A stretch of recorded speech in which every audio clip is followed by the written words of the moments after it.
What if I told you that the most successful trucking companies in 2025 are doing these three things completely differently than everybody else? Welcome to Trucking Trailblazers podcast. I'm your host, Rob Palmer, and today we're uncovering exactly what these game-changing strategies are.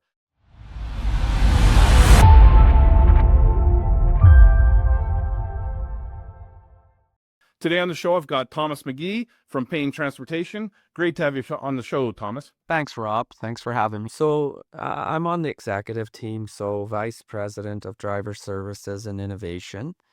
It's actually my anniversary this year. I'll be 15 years with Payne. Thank you.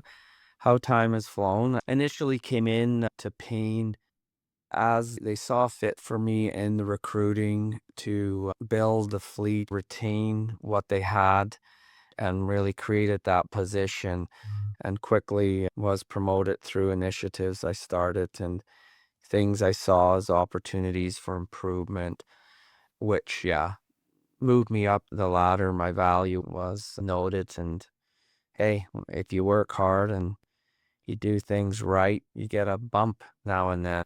So in the industry, I've been at a few other companies and smaller ones. I'm part of a very large company that's publicly traded, so we're one of those business units. I love it because of the accountability. From day one, I could just see how well this company ran, operated, and it was a breath of fresh air, everything they did.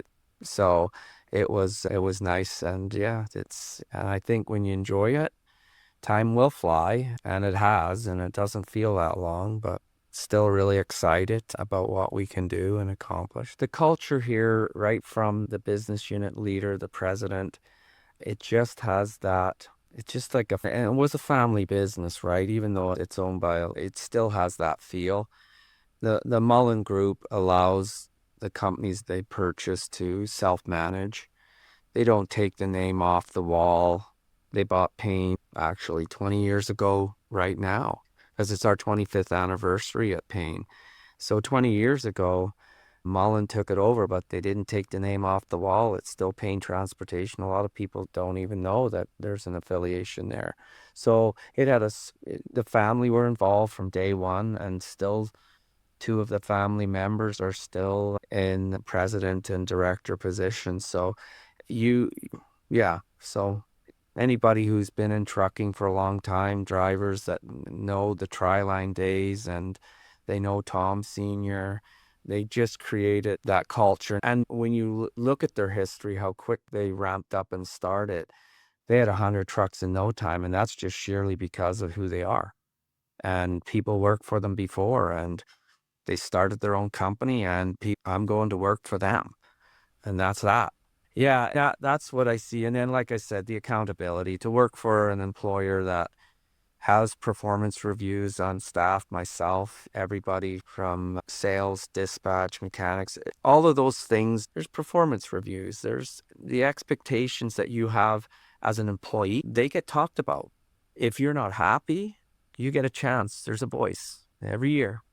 You get a chance to say, this is what I feel I'm worth. This is what I feel I need to do to be happy, and make it happen and sign off on it and go to work.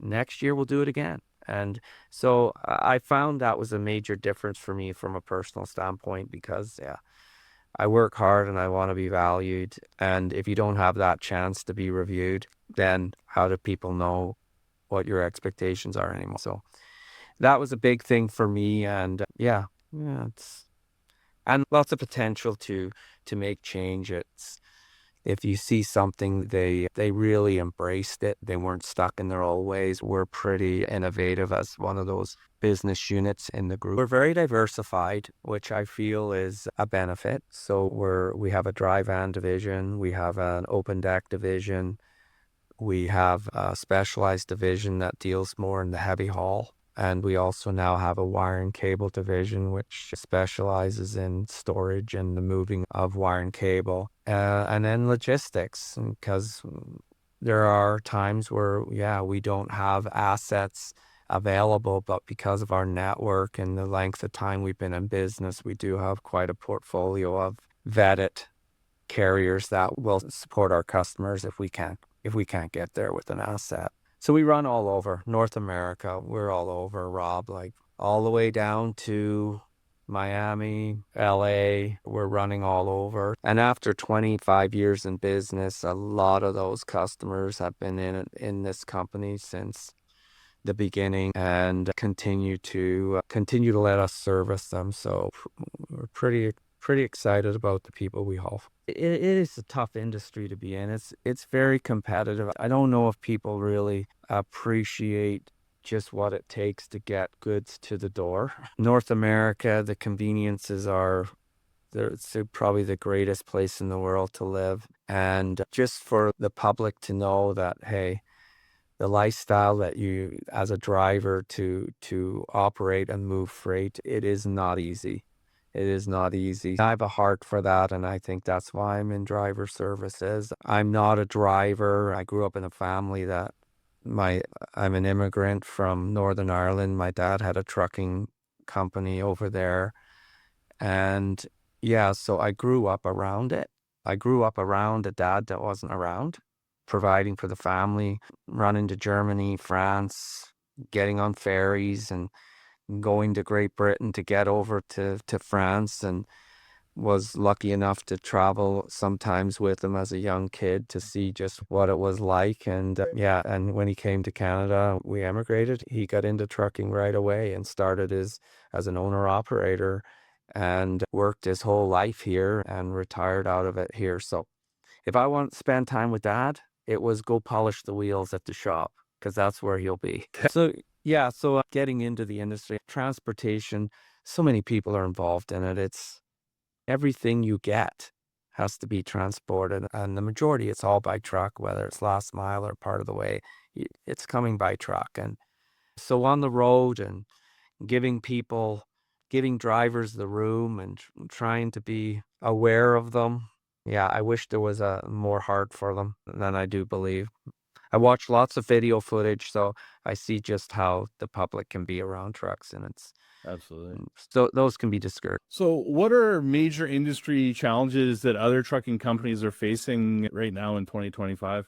Obviously, tariffs have been it's been everybody's to see where the deals fall with the U.S. It's our biggest trading partner. For Payne, we have quite a footprint in the U.S. The majority, more than half of our miles are U.S. bound. So tariffs do have a factor in anybody that's running internationally for sure. You do have, with COVID, you had a lot of new trucking companies get involved because there was so much demand. And I think there was a lot of companies came into this really not set up properly or doing things that weren't legitimate. That's probably one of the struggles that we deal with is just customers going to the lowest bidder and maybe not checking really deep into that company to make sure that they're doing everything above board, they're paying employees properly, they're paying their taxes, the drivers are paying their taxes.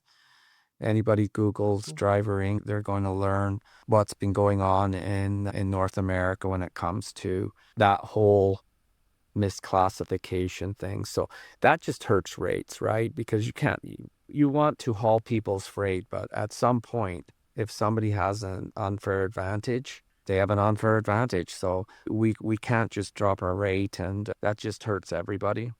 And we're 100% owner operator here at Payne, so everybody that's hauling for us owns their own equipment. So we got to do good by them. That's why they work for us. And that's why they want to work for us is because, yeah, we have a brand and we're going to compete, but we're not going to be stupid. So, is Payne Transportation exploring any alternate in the truck themselves, like, for instance, hydrogen fuel, biodiesel, or any of the electric trucks? There's tons of biodiesel, but right now we haven't been playing in alternative technology that way. We are a true long haul, Rob. The infrastructure ain't there. Yeah, I think it's going to be some time for certain models or certain businesses. I can see it. And obviously our parent company wants to be involved and has certain business units involved testing and playing in, yeah, liquid natural gas motors. Like where there's infrastructure, they can test it. So I believe in time, we're not going to be pioneer. We personally aren't looking to be the pioneers. For sure. And part of the good big group like that can take a beat on that part. There's pockets where, yeah, you're running Calgary, Edmonton all the time. Okay, that's a fixed route. There's infrastructure there. So, yeah, we can try alter kind of energy because we have infrastructure to test it and see if we can truly save and make it more efficient and do good by the environment. So, yeah, we're stepping back from that and just letting the others. We do push technologies like anti-idling technologies, APUs, through different grants, and we do gamify that and show every owner operator what they're spending on idle. So by educating them, they quickly learn what they need to do to, if they're going to use diesel, let's find ways to use less of it. So we've worked with initiatives like that. I believe that we know it improves and reduces the need for more diesel because ultimately they're buying that fuel for themselves to operate the truck. We just help them with price and with cards and yeah, and deal with the vendors. Are you investigating using AI to streamline your operations, or again, is that Mullins kind of looking after implementing those types? Obviously, we're monitoring what our parent company, they have to look at it. There's going to be benefits from it, but once again, how secure is it with the data? What are you sharing with AI to help you improve things? I think that's still something that maybe is holding back those large publicly traded companies. And throwing all your data into the cloud so you can utilize AI could be, sounds great. Have you guys adopted any new cybersecurity measures or prevention in the face of the past few years? Cybersecurity is probably one of the most important things for a company like us to be on top of. Phishing attacks, our parent company simulates them. They're using tools that are very creative to catch us. There's retraining and they're looking for opportunities to help employees learn the skills to spot it, see it. Yeah, social engineering, all of that's just mandated. And we're fortunate that our parent company, they don't cut corners on that. They do not cut corners. I feel very comfortable with our team and what we do based on how it's all set up. Yeah, we're fortunate that way. What are some improvements that Payne's implementing for safety and compliance? And are you using any tech in that regard? Yeah, so obviously we look at accident loss and things like that, near misses. We study all of that in our safety department. We look at all of those where we see opportunities for improvement. We teach defensive driving. We go above and beyond that with programs to ensure drivers understand the behaviors that you need to have to be defensive. We've implemented AI cameras, so we are utilizing AI when it comes to camera technology, which is helping find those incidents which we need to look at physically, we need to review. So we're really happy with what we're seeing, and we know that's only going to improve. Protection for the trucks, obviously accidents, we look at, is there anything physically we can do to trucks? So we're a big proponent of wildlife protection bumpers. We do have incentives for that. And that's just sheerly from numbers from studying losses, wildlife hits and things like that. It's a no-brainer. So it's something we really push because, yeah, insurance, things like that are only going to drive your costs higher. If you're reinsuring next year and you've had large losses, it's going to come back to hurt you on premium. So yeah, using cameras, I believe one of those technologies, and our team really looks for opportunities to help drivers change behavior. And we work hard on that, whether it be recertifying them in defensive driving and things of that type of thing. Yeah. And disciplinary, right? A program won't work if you can't change the behavior. So we do have a well drawn out disciplinary program to ensure that drivers do learn how to comply and do things properly. What's one piece of technology that you wish existed but doesn't? I do believe it's out there. It's just the cost of it. If I look at And I'll go because I'm in the safety department. My team, we work together and we're the guys that are looking at risk and how to mitigate it. We've certain types of incidents where right now technology, a simple thing like, okay, I drive an electric vehicle. So when I indicate, I get a large screen showing me what's in that mirror, right? So that technology is now in trucking, but it's newer models. It's very expensive. It's a big investment. And as an owner operator fleet, we are investigating how we can bring that to an older truck and retrofit. So we're working with our current camera provider because they currently don't do it. And that's frustrating to me because I'm like, okay, if I'm sitting 1,000 miles away in my office and I have a truck in Georgia and I can see the camera live, what he's doing, yet that driver cannot see that camera view because it's the best view of all. It's up high on the window. I see everything. The driver can't see certain points of that view. And if somebody sneaks in on his front passenger side, it's like I can see it, they can't. So my opportunity there is find a way to give them a view of the camera. We don't do that, Tom. I know you don't do it. I'm telling you to do it. If I can see it here in Winnipeg, I want my driver to be able to look at a small monitor, a small screen that is giving him the view of the camera. So that way, when he moves into lanes, he can actually see without taking his seatbelt off, stepping up to look, which currently a lot of drivers will do because they can't see there. So that's one of the things that would be it's one of the things just because of what my position is looking for that kind of solution.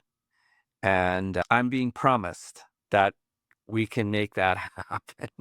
And it's all about retrofitting older trucks, Rob, because Yeah. The new ones do it. The older ones are predominantly what you've got in your fleet. And yeah. yeah. So now you're looking at retrofitting, and I've spoken to large companies that do way more hiring, and we both agree that the way to fix this is through a dash cam that talks to you, warns you, helps you, and that's what we have. And it's now I want the ability to that blind side warning technology and lane change. All of that, it's here today, but in older commercial trucks, we've got to find a way to retro to help us avoid accidents because, like I said, we more than 50% of the time we're in the US, so we do not want accidents, period. Absolutely. So those are all my questions, Thomas. Thank you very much for coming on the podcast. I really appreciate learning more about Payne Transportation and also how you guys are using tech in today's trucking. Do you have any questions or anything file bit you want to add to that? Or No, just, hey, if you're listening to this and you're not a driver, but lots of them on the road, give them some space and give them some grace. It's a tough life, and we need them. We do need them. Yeah, that's about it. thanks for those thoughts. Okay, Thomas, thank you very much. Have a great day.